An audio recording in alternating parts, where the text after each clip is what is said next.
नमस्कार विद्यार्थी मित्रांनो, शून्य पालकांनो व माझ्या सर्व शिक्षक बंधू आणि भगिनींनो, मी सचिन कोकणे तुमच्या सर्वांच्या आवडत्या सारे शिकूया या यूट्यूब चॅनलवरती अगदी मनपूर्वक सहर्ष स्वागत करतो। विद्यार्थी मित्रांनो, आपण आपल्या चॅनलवरती आपण संपूर्ण सेतू अभ्यासक्रम अगदी व्यवस्थितपणे स्पष्टीकरणासह उत्तरांसह पूर्ण करत आहोत।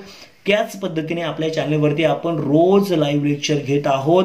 मागील फक्त 2-3 दिवसांपासून आपली ही लाईव्ह लेक्चर सेतू अभ्यासक्रमामुळे बंद आहेत।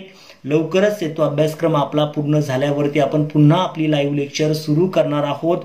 त्यासाठी बाळांनो, रोजच्या नवनवीन व्हिडिओसाठी त्याच पद्धतीने लाईव्ह लेक्चरसाठी प्लीज आपल्या चॅनलला सबस्क्राइब करून शेजारच्या बेल आयकॉनवरती क्लिक करा।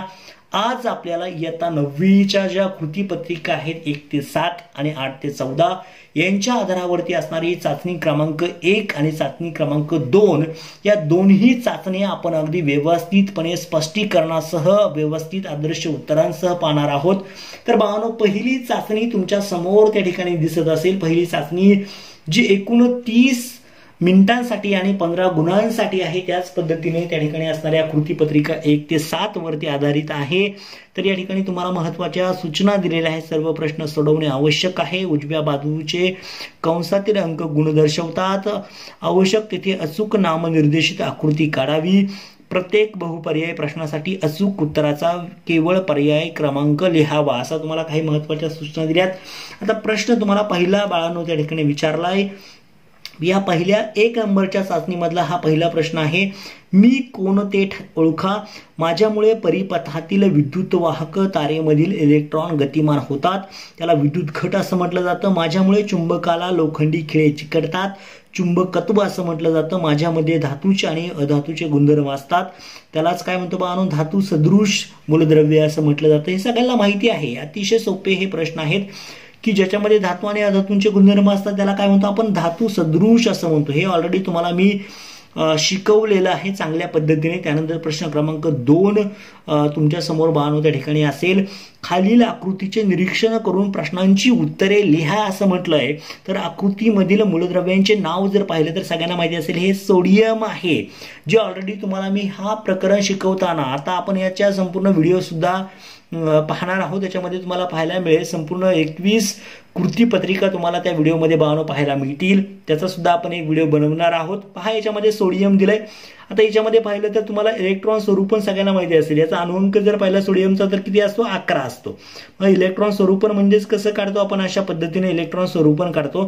ते किती असणार आहे, 2, 8 आणि 1 असणार आहे। म्हणजे 2, 8 आणि 1 म्हणजे हे पहिलं त्याचं द्विक पूर्ण झालं। म्हणजे या ठिकाणी जर पाहिलं तर के, एल आणि एम म्हणजे ही पहिली कक्षा, दुसरी कक्षा, तिसरी कक्षा हे सगळ्यांना माहिती पाहिजे, हे समजून घ्या। आता इथे तुम्हाला हे 11 तुम्हाला सोडियमचा अणुअंक आहे।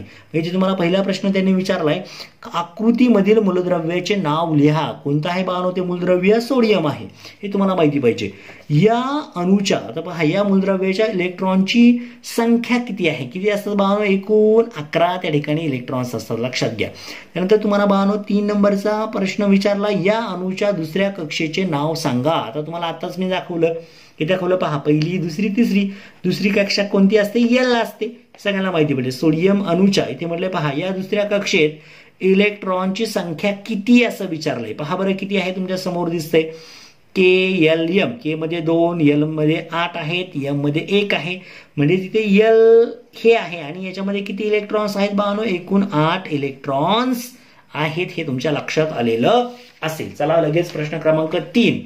आता आपण याच्या आधीचे प्रश्न 3-3 गुणांचे पाहिले, पुन्हा हा 3 गुणांचा प्रश्न तुमच्या समोर आहे।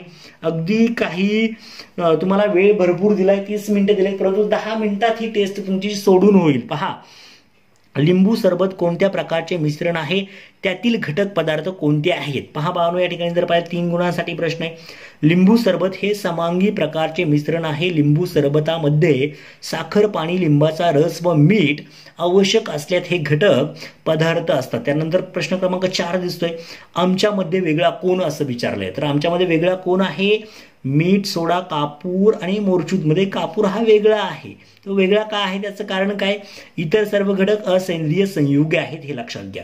नंतर पुढचा प्रश्न त्या ठिकाणी आहे म्हणजे सोडियम, झिंक, क्लोरीन, कॅल्शियम याच्यामध्ये आमच्यामधले वेगळं कोण आहे? तेव्हा वरती प्रश्न विचारलाय. तर यांच्यामध्ये वेगळं कोण आहे? क्लोरीन आहे. त्याचं कारण काय आहे? सर्व धातू मूलद्रव्य आहेत. म्हणजे इतर जर पाहिली आपण तर ही संपूर्ण धातू मूलद्रव्य आहेत. क्लोरीन जर सोडला तर. त्यानंतर पुढे 5 नंबरचा प्रश्न बाळांनो तुमच्या समोर दिसतोय. खालील तक्ता पूर्ण करा. उदाहरण दिलंय सायकलचे पॅडल मारणे थांबवले तर सायकल गतिमान असते. कोणतं जडत्व आहे हे तुम्हाला मी शिकवलंय बाळांनो. हे तुम्हाला शिकायचंय. तुमच्या याच्यामध्ये दिलंय, थेरॉटिकल मध्ये दिलेलं आहे. तुम्ही शिकलेले सुद्धा आहेत, आपले प्रकरण झालेले आहेत. पहा, तर कोणतं जडत्व असतं? गतीचे जडत्व. एका ठिकाणी असलेला दगड हलत नाही. विराम अवस्थेतील जडत्व आहे. कोणतं असतं? विराम अवस्थेतील जडत्व आहे. त्यानंतर तुम्हाला खाली 6 नंबरचा प्रश्न दिलाय. अतिशय सोपा प्रश्न आहे. खालील आकृतीमध्ये फळीवर प्रयुक्त होणारे बल आणि क्षेत्रफळ या संदर्भात प्रयोग दर्शविला आहे. याबाबत कोणता निष्कर्ष काढाल? 2 गुणांसाठी प्रश्न आहे. अतिशय सोपा प्रश्न आहे. हे ऑलरेडी तुम्हाला मी शिकवलंय. पहा बरं, पहिल्या आकृती 4 पुस्तके एकमेकांच्या शेजारी फळीवर ठेवली आहेत व या पुस्तकांच्या वेगळ्या जागांमुळे कमी दाब निर्माण होतो. लक्षात घ्या. त्यानंतर इथे जर पाहिलं तर दाब पहा बरं, आपण एकावरती एक ठेवली आहे. यामध्ये असणारा एरिया सेपरेट असा होता, वेगवेगळा होता. त्यामुळे दाब कसा होता बाळांनो? कमी होता. इथे हीच पुस्तकं एकमेकांवरती अशी ठेवलेली आहेत आणि या ठिकाणी एकावरती एक असल्यामुळं दाब हा जास्त निर्माण होतो. इथे म्हटलंय पहा, दुसऱ्या आकृतीत सर्व 4 पुस्तके एकाच जागेवर एकमेकांवरती ठेवली आहे. त्यामुळे जास्त दाब निर्माण होऊन फळी काय होते बाळांनो? वागताना दिसते. हे लक्षात घ्या. अशा पद्धतीने ही पहिली चाचणी अगदी काही मिनिटांमध्ये बाळांनो, अगदी 5 मिनिटांमध्ये आपली पूर्ण झाली. लगेच आपण चाचणी क्रमांक 2 तुमच्या समोर ठेवतोय. चाचणी क्रमांक 2 पहा, विज्ञान आणि तंत्रज्ञानाची चाचणी क्रमांक 2 ला सुद्धा 30 मिनिटे आणि 15 गुण आहेत, जे की आपण 5 मिनिटांमध्ये पूर्ण करतोय. कृती पत्रिका क्रमांक 8 ते 14 वरती आधारित आहे आणि नक्कीच लगेच तुम्हाला चाचणी क्रमांक 3 सुद्धा मिळेल. ती सुद्धा सर्वांनी व्यवस्थितपणे सोडवा. पहा, तुम्हाला म्हटलंय पुन्हा तुम्हाला आहे त्या सूचना ज्या आपण पहिल्या चाचणीसाठी पाहिल्या त्याच वाचा, त्याच व्यवस्थितपणे समजून घ्या. आता पहिला प्रश्न विचारलाय पहा तुम्हाला. काय म्हटलंय? खालील प्रश्नांची उत्तरे लिहा असं म्हटलंय. ऑक्सिजन, आता ऑक्सिजनचा अणुअंक 8 असतो. या मूलद्रव्याचे इलेक्ट्रॉन स्वरूपन दर्शवणारी आकृती काढा.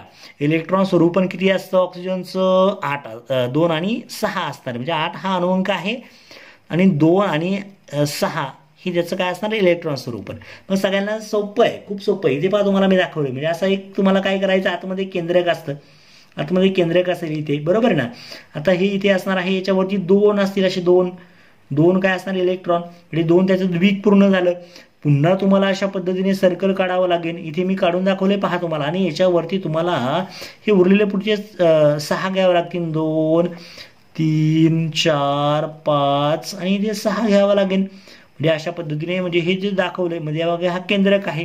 समजलंय प्रत्येकाला. इथे सुद्धा तुम्हाला मी आकृती काढून दाखवली, पण पुन्हा तुम्हाला समजावी म्हणून इथे काढून दाखवतोय. त्यानंतर पुढे तुम्हाला काय म्हटलं त्यांनी? खालील प्रश्नांची उत्तरे लिहा. पहिल्या प्रश्नाचं उत्तर झालं. दुसरं म्हणजे खालील आकृती दिसणाऱ्या परिसंस्थेचे नाव लिहा. आता या ठिकाणी असणारी परिसंस्था कोणती आहे? गवताळ परिसंस्था आहे. या परिसंस्थेतील 2 प्राथमिक भक्षकांची नावे इथे दिसते ऑलरेडी तुम्हाला. पहा, दिसते का? पहा बरं, इथे एक तर जिराफ दिसतोय, इथे जिराफ दिसतोय आणि हा जो दिसतोय तो काय आहे? हरिण आहे. म्हणजे तुमच्या लक्षात आलेलं असेल, हरिण आणि जिराफ दिसते. म्हणजे हे प्राणी तुम्हाला लगेच त्या ठिकाणी दिसतात. म्हणजे प्रश्नामध्येच उत्तर असतात बाळांनो, काय अवघड नाहीये. चाचण्या तर भरपूर सोप्या असतात. अगदी बाळांनो काही सेकंदामध्ये तुम्हाला उत्तर देता येतील अशा प्रकारची संपूर्ण उत्तर आहेत.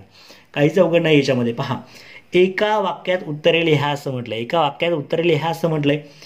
आकारानुसार पुढील सजीवांची चढत्या क्रमाने नावे लिहा. किती सोपं आहे बाळांनो, आकारानुसार चढता क्रम लावायचा यांचा. विषाणू हा सगळ्यात लहान असतो, त्याचा सगळ्यात लहान आकार आहे. नंतर जीवाणू असेल, कवक आहे, शैवालाचा आकार हा सगळ्यात जास्त मोठा असतो. लक्षात घ्या बाळांनो. या गोष्टी तुमच्या माइंडमध्ये सेट करा. याच्यावरती तुम्हाला भविष्यात स्पर्धा परीक्षांची तयारी जर करायची असेल तर याच्यावरती प्रश्न विचारले जातात बाळांनो, लक्षात घ्या. दुसरा प्रश्न विचारलाय, सहसंयुज बंध कसा तयार होतो. हे सुद्धा तुम्हाला थेअरीमध्ये आपण अभ्यासले. 2 अणूंमध्ये 2 संयुज इलेक्ट्रॉन्सच्या संधानाने म्हणजे देवाणघेवाण असेल किंवा एकत्रीकरणाने म्हणतो आपण, संधानाने जो रासायनिक बंध तयार होतो त्याला सहसंयुज बंध असं म्हटलं जातं. हे लक्षात घ्या. प्रश्न क्रमांक 3 त्या ठिकाणी आहे बाळा, तुमच्या समोर दिसतोय. राजीव 6 वर्षांचा मुलगा आहे. तो आपल्या कुटुंबासोबत एका गावात राहतो. त्याचे वडील एका कारखान्यात काम करतात. 2 आठवड्यापेक्षा जास्त दिवस झाले त्याला खोकला आहे आणि आता त्याला थुंकीतून रक्त पडते. त्याच्या थुंकीतून काय पडते? रक्त पडत आहे. त्याचे वजनही कमी झाले आहे. तर पहिला प्रश्न विचारलाय, राजीवच्या वडिलांना कोणता आजार आहे, म्हणजे त्याच्या वडिलांना ही संपूर्ण लक्षणं पाहायला मिळतात. तर राजीवच्या वडिलांना साधारणतः क्षय, ट्युबरक्युलोसिस असं म्हटलं जातं, टीबी म्हणतो आपण त्याला, रोग झाला आहे. नंतर अशा परिस्थितीत राजीवच्या पालकांना तुम्ही काय मदत कराल? पालक म्हणजे त्याचे असणारे कुटुंबीय. तर या परिस्थितीमध्ये काय करायचे? अशा परिस्थितीत राजीवच्या वडिलांना कुटुंबातील इतरांपासून वेगळे ठेवावे, म्हणजे त्यांना राहण्याची जी सोय करावी ती वेगळ्या रूममध्ये करावी, तेवढं वेगळं ठेवावं. तर इथे पहा त्याच्यावरती काय म्हटलंय, अशा परिस्थितीमध्ये राजीवच्या पालकांना तुम्ही काय मदत कराल.